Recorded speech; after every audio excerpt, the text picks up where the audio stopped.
పవన్ కళ్యాణ్ ఉప ముఖ్యమంత్రి పదవి స్వీకరించిన తర్వాత ముందు తన శాఖలకు సంబంధించి సమగ్రంగా విశ్లేషించారు. ఆయా శాఖలతో రివ్యూలు చేసుకొచ్చారు. పూర్తి డీటెయిల్డ్ మ్యాటర్ తీసుకున్నారు. ఆ తర్వాత ఆయన తన నియోజకవర్గానికి వెళ్ళారు. పిఠాపురంలో ఘనస్వాగతం లభించడం, అక్కడ వివిధ అంశాలకు సంబంధించి మాట్లాడటం, బహిరంగ సభ ఇదంతా జరిగింది.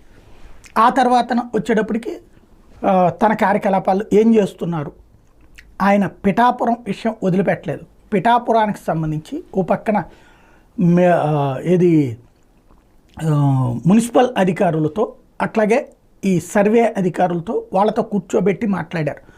టోటల్గా నియోజకవర్గంలో ఉన్నటువంటి సమస్యలు ఏంటి, మున్సిపాలిటీ ఏది స్థానిక సంస్థలకు సంబంధించినటువంటి సమస్యలు ఏంటి, వాటిట్లలో ఎలా పరిష్కరించాలి, ఈ అంశాలకు సంబంధించినటువంటిది సమగ్రంగా విశ్లేషించారు.